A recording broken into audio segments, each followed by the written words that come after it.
Okay, I'm cooking deep fried vegetables for dinner. Garlic, fresh garlic, smash.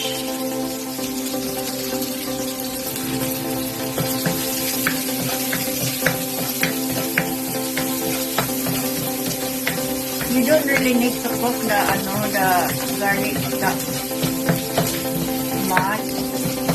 And then onion.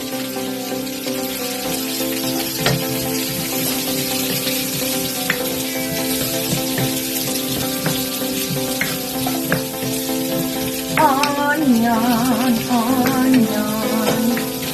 And then tomatoes. Yes, looking good.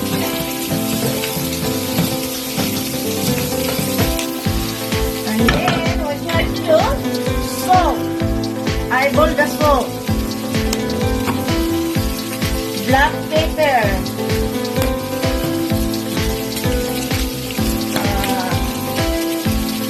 Pepper,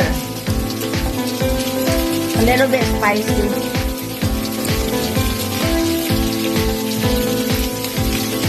Soy sauce.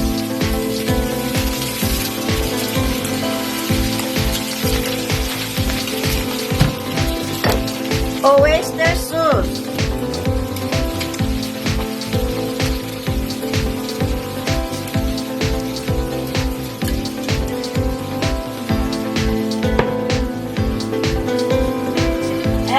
Stir fry it.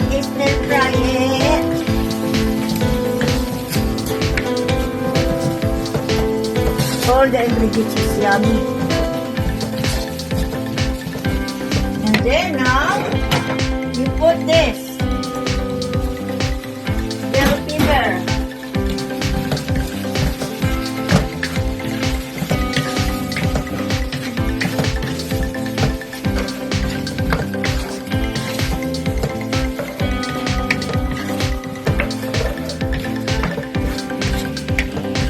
Yummy, you got to eat some of this.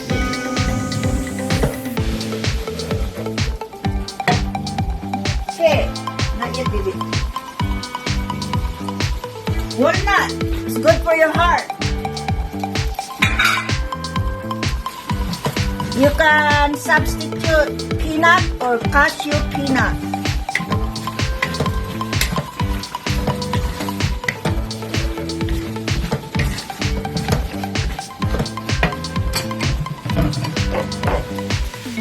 I'm supposed to have brown sugar, but I have no brown sugar. I forgot, so I can put white sugar in it, or honey is even better. But I have no honey either, so white sugar.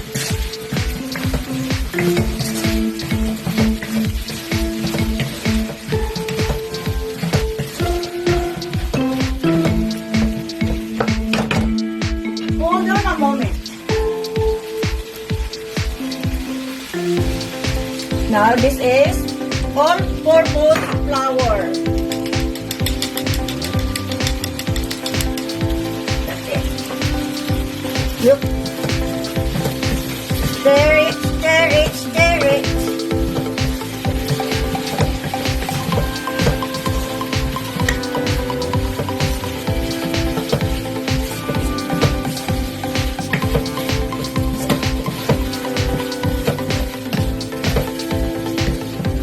I like it half-cooked.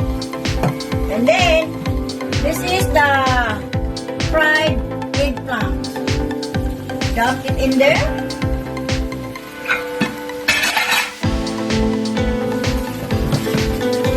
Yummy. Looking yummy, baby.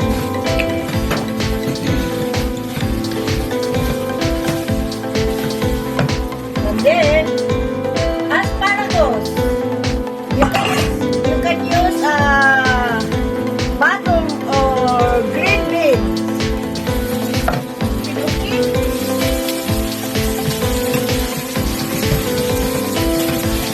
And if you use a bitchin or magic syrup, you can use either both.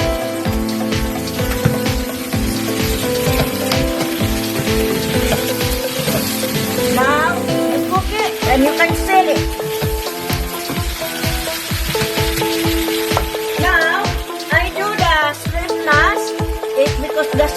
cook really fast.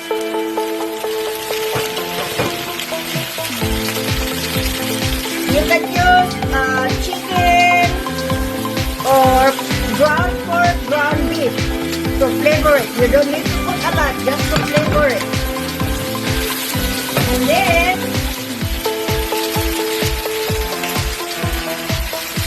you put 1 cup of water and let it boil for another, I would say 20 minutes. And then it's ready to eat. See how beautiful is that? Okay, that's enough.